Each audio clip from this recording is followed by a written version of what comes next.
اس کے بعد میں دعوت دیتا ہوں عزیزم شیخ سمیر سلمہ ابن شیخ شریف صاحب حسنہ پور حفظ جیم، وہ آئے اور اپنی تقریر پیش کریں۔ السلام علیکم ورحمۃ اللہ وبرکاتہ۔ وعلیکم السلام ورحمۃ اللہ وبرکاتہ۔ سلام کا جواب دینا واجب ہے، آپ بھی دیں۔ الحمدللہ والصلاة والسلام علی رسول اللہ، اما بعد فاعوذ باللہ من الشیطان الرجیم، بسم اللہ الرحمن الرحیم۔ لیس البر ان تولوا وجوہکم قبل المشرق والمغرب ولكن البر من آمن بالله واليوم الآخر والملائكة والكتاب والنبيين وآتى المال على حبه ذوي القربى واليتامى والمساكين وابن السبيل والسائلين في الرقاب۔ صدق اللہ العظیم۔ اسٹیج پر جلوہ افروز علماء کرام اور حاضرین جلسہ، خدمت خلق حکم رب العزت ہے، فرمان رسول رحمت ہے، خدمت خلق ایک ثمر آور درخت ہے، انسانیت کی ایک بنیادی ضرورت ہے، فخر انسانیت ہے، باعث خلقت آدمیت ہے، اس میں رکھی اللہ نے بڑی برکت ہے، اللہ کی محبوب ترین عبادت ہے، خلاصہ سیرت محسن انسانیت ہے۔ جس انسان میں جذبہ خدمت نہیں وہ شخص لائق مذمت ہے، جو اس کا قائل نہیں اس کے لیے بے پناہ مضرت ہے۔ جی ہاں دوستو، اسی لیے اہل طریقت نے اپنا مسلک بیان کرتے ہوئے فرمایا کہ مخلوق خدا کے دلوں کو جیت لو، یہ بے اکبر کی طرح ہے۔ خدمت عقل کی اہمیت کو بتلاتے ہوئے خلاق عالم نے سورہ بقرہ کی آیت نمبر 177 میں ایمانیت کے فوراً بعد خدمت عقل کا تذکرہ فرمایا۔ لیس البر ان تولوا وجوہکم قبل المشرق والمغرب ولكن البر من آمن بالله واليوم الآخر والملائكة والكتاب والنبيين وآتى المال على حبه ذوي القربى والمساكين وابن السبيل والسائلين في الرقاب۔ اس آیت میں خداوند قدوس نے واضح فرما دیا صرف قبلے کی طرف رخ کرنا، اللہ، رسول، آخرت پر ایمان لانا، نماز قائم کرنا اور زکوٰۃ ادا کرنا یہ عبادت نہیں، بلکہ کمزوروں، محتاجوں، رشتہ داروں، پریشانوں، بیماروں، یتیموں، بیواؤں، مسکینوں، مسافروں، بے سہاروں، غمزدوں، علم رسیدوں، غلاموں اور معذور کے ساتھ حسن سلوک کرنا بھی عبادت ہے۔ درد دل کے واسطے پیدا کیا انسان کو، درد دل کے واسطے پیدا کیا انسان کو، ورنہ طاعت کے لیے کچھ کم نہ تھے کرو بیان۔ معزز سامعین، سرکار دو عالم صلی اللہ علیہ وسلم کو پہلے جذبہ خدمت خلق سے آراستہ کیا گیا، نبوت بعد میں دی گئی۔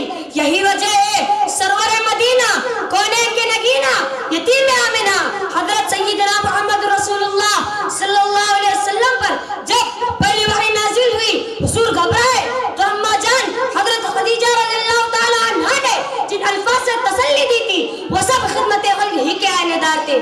فرمایا کلا واللہ ما یخزیک اللہ ابدا انک لتصل الرحم وتعمل الکل وتکسب المعدوم وتقری الضیف وتعین علی نوائب الحق۔ ان تمام الفاظ کو ایک جملے میں کہہ دیا جائے یقیناً یہی جملہ کہنا پڑے گا کہ آپ خادم قوم و ملت ہے، اور جو قوم کا خادم ہو اللہ اسے کی ضائع نہیں کرتا۔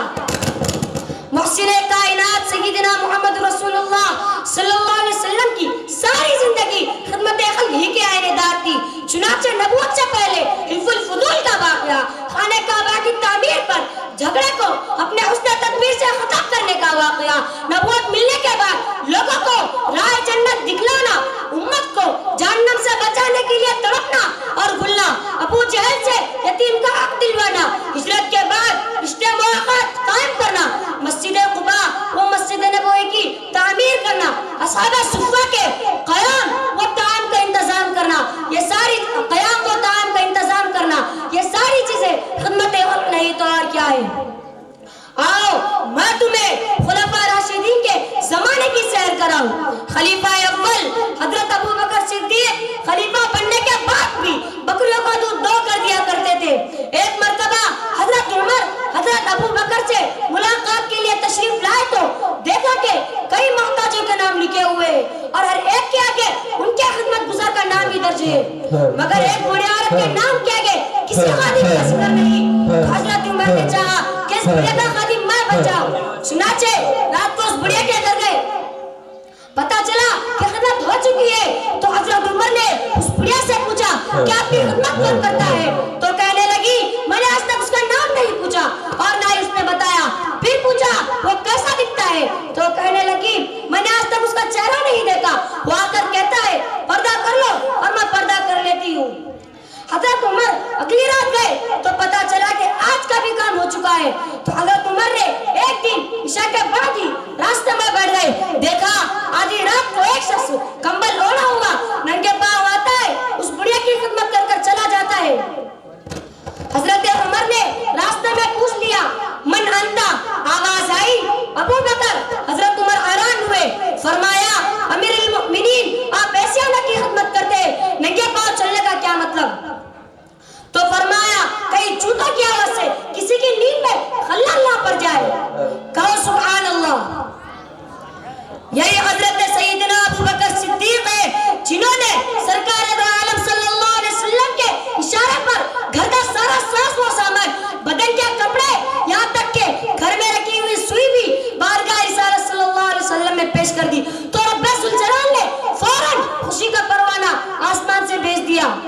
دیکھو حضرت عمر کو کیا آدھی رات کو گشتے لگا رہے ہیں، دیکھا کہ ایک عورت اپنے بچوں کو بھلا کر سلا رہی ہے، حقیقت حال معلوم کیا اور خود بیت المال سے اپنی پیٹھ پر آٹے کی بوری اور کچھ ضروری اشیاء خردونوش لاد کر لائے، چولہے پر بھوک مار مار کر کھانا تیار کیا، جب تک بچے اور ماں شکم سیر نہ ہوئے واپس نہیں ہوئے۔ خیبر میں ملی ساری زمین کو غریبوں کے لیے صدقہ کر دیا، غربا مساکین کے لیے وظیفے کا انتظام، شہروں میں مہمان خانوں کا تعمیری کام، یتیم بچہ کے لیے یتیم خانوں کا نظام، یہ حضرت عمر کی خدمت خلق کا کارنامہ ہے۔ ذرا حضرت عثمان کی خدمت خلق کا بھی اندازہ کر لو کہ پانی کی قلت کے دور میں ویر روما کو خرید کر عام مسلمانوں کے لیے وقف کر دیا۔ غزوہ تبوک کے موقع پر آپ بھی دریائے دلی کو دیکھ کر زبان رسالت صلی اللہ علیہ وسلم نے یہاں تک کہ اعلان فرما دیا کہ آج کے بعد کوئی گناہ عثمان کو نقصان نہیں پہنچا سکتا۔ مسجد نبوی کی توسیع میں دل کھول کر مال خرچ کیا۔ حضرت ابو بکر کے دور خلافت میں صورتوں پر لدے ہوئے اشیاء خرد و نوش کو غریبوں کے لیے وقف کر دیا اور قرآن کریم کو ایک ہی لہجے پر جمع کر کر قیامت تک آنے والی انسانیت پر احسان کر دیا۔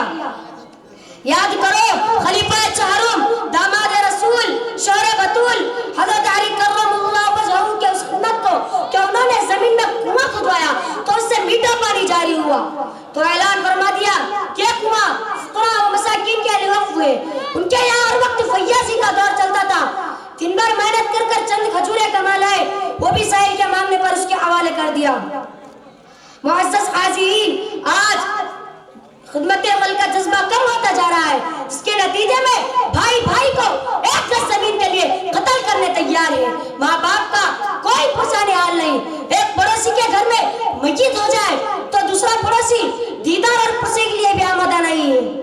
کسی کی ضرورت کو پورا کرنا ہر کسی کے لیے بہت محسوس ہو رہا ہے، اسی لیے کسی نے کیا یوں خوب کہا تھا کہ خدا رحم کرتا نہیں اس بشر پر، کہ خدا رحم کرتا نہیں اس بشر پر، نہ درد کی چوٹ جس کے جگر پر، کرو مہربانی تم اہل زمین پر، کرو مہربانی تم اہل زمین پر، خدا مہربان ہوگا عرش بری پر۔ وآخر دعوانا الحمدللہ۔ بہت خوب بہت خوب، اللہ نظر بس سے بچائے۔ یہاں آئیے بیٹا۔ کم عمر میں خدمت خلق کے عنوان سے اتنے بہترین انداز میں آپ نے تقریر پیش کی ہے، اللہ پاک آپ کو اور آپ کے پیچھے جو اساتذہ کی محنتیں ہیں جنہوں نے تیار کیا ہے ان سب کو بھی جزائے خیر عطا فرمائے۔ مولانا سلیم صاحب کے پاس سے یہ مومنٹو بھی لیں گے اور ان کے لیے بہت سارا انعام بھی ہے، یہ انعام بھی لے کر جائیں۔